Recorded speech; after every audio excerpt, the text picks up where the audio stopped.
the year contract worked. It's actually very simple and it's only a two-step process. And it's important to note these two functions here. The first function, renounce ownership. The second function, burn mechanism. What the renounce ownership function is doing is changing the ownership ID to a new one. Okay, that's all it's doing. The burn mechanism here is saying if 2, which means you're sending 2, if 2 equals for sure the ownership ID, return an error. And you'll see what that matters here in a second.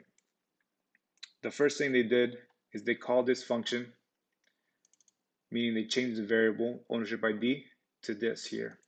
And what this is, it's actually the contract for the liquidity pair on Uniswap. And you can start to see where the issue comes up.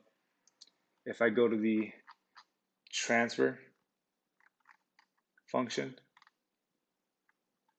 you'll see that the burn mechanism is actually called here, right? Now, also to note, it's also in the mint and the actual burn mechanism as well. So if I go back down to the rug pull logic, you'll see the issue now very clearly. It's going to say, if you're trying to send it to the Uniswap liquidity pair, return an error, which means you can pretty much do everything but actually selling it. So once that liquidity pair gets pumped, then they drain it. You can see they renounced the ownership here around 13 hours ago.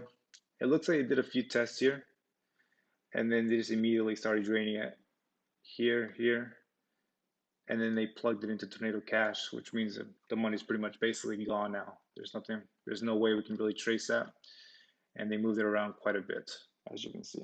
So that's all it was, just changing this variable here, and then this function, which I think the reason why it got rugged so fast is because it's quite obvious. If you can't send to the liquidity pair, there's no way to sell. So that should have been a red flag, but it just got pumped up so fast, and then they just drained it immediately.